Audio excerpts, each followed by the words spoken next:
통일교의 금품 수수 의혹과 관련해서 전재수 해양수산부 장관의 실명이 거론되면서 파장이 커지고 있습니다. 통일교 사건을 고리로 한 국민의힘의 공세 속에 더불어민주당은 신중한 입장을 견지하고 있는데요. 국회 연결해 보겠습니다. 홍서연 기자. 네, 국회입니다. 일부 언론에서 윤영호 전 통일교 세계본부장이 전재수 장관에게 현금과 명품 시계를 제공했다고 특검에 진술한 내용이 보도되자 국민의힘은 특검이 선택적 수사를 벌이고 있다며 비판을 쏟아냈습니다. 송원석 원내대표는 전 장관을 구하기 위한 특검의 편파적 플레이라며 수사 개시는커녕 공소시효를 넘기기 위한 사건 은폐 의혹까지 있다고 목소리를 높였습니다. 그러면서 전 장관과 이재명 대통령의 최측근인 전직 의원을 수사기관에 고발하겠다며 민중기 특검을 향해 지금이라도 자진 해체해 수사받아야 마땅하다고 지적했습니다. 발언 듣고 오시겠습니다. 7년이라는 정치자금법 공소시효 끝나려면 이제 한 달여밖에 남지 않았습니다. 누가 봐도 전재수 장관 구하기를 위한 특검의 편파적인 플레이입니다. 주진우 의원 역시 라디오에 출연해 이 정도면 편파 수사가 아니라 범죄라며 종교단체 해산을 언급했던 이 대통령을 겨냥해 사건 수사에 관여한 것으로 비춰질 수 있다고 비판했습니다.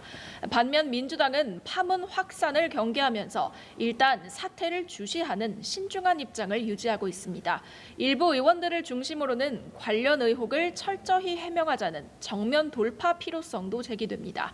박수현 수석 대변인은 오늘 라디오에 나와 어떤 설이나 소문만 갖고 당 지도부가 조치를 할 수는 없다고 밝혔는데요. 오늘 재판을 지켜보겠다며 말을 아꼈습니다. 그러면서도 민주당 인사들이 불법적으로 연관이 있다면 수사를 하고 결과에 따라 처벌하면 된다는 원론적인 입장을 보였습니다. 발언 듣고 오시겠습니다. 돌아다니는 어떤 설, 소문 이런 것만 가지고 당 지도부가 어떤 조치를 할 수가 없는 것은 상식이고요. 오늘 결과를 한번 상황을 지켜보겠습니다. 윤건영 의원도 법과 원칙에 따르면 된다며 만약 불법적인 자금이 전달됐고 명품 시계가 전달됐다면 있을 수 없는 일이라며 철저한 진상규명과 불법 행위에 대한 단죄를 강조했습니다. 네, 그런가 하면 오늘부터 12월 임시국회가 문을 열었는데 사법개혁을 추진 중인 민주당은 속도 조절에 나선 상황이죠.